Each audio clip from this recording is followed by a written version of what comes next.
Muhammad Amin, alo, malinani olib chiqqan bir non tekizib yeylik. Malinaysanmi? Nima? Malina?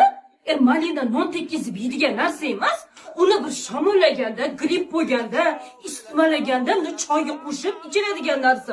Voy tavba qildi.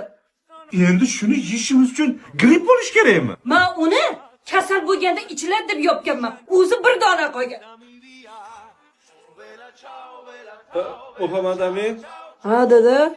Alo, Muhammad Amin o'g'lim. Malinani murabboni ochgin, shuni choy qilib ichaylik. Shamollaganda ichasizlar deydi oying. Ha, xo'p, mayli.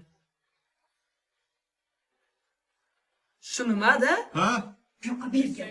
Qanaqa malina murabbo? Voy, murabboni hozir ochmaydi, kasal bo'lganda ochadi deb kim aytdi sizga? Buni bahorda, ilk qurigan paytida immunitet tushib ketgan paytda ochib ichiladi.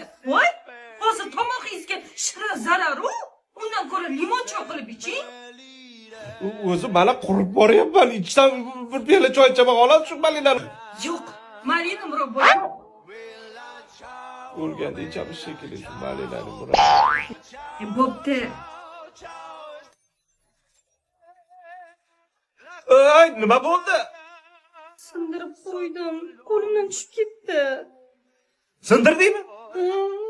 Mana, o'zing ham yemaysan, birovga ham bermaysan, bizga ham bermaysan. Uysam shu malina murabboga yopishdi-ze. Shundan boshqa yeydigan narsa yo'qmidi? Qarang endi, hamma yo'g'im. Dabdala bo'lib ketdi oshxona.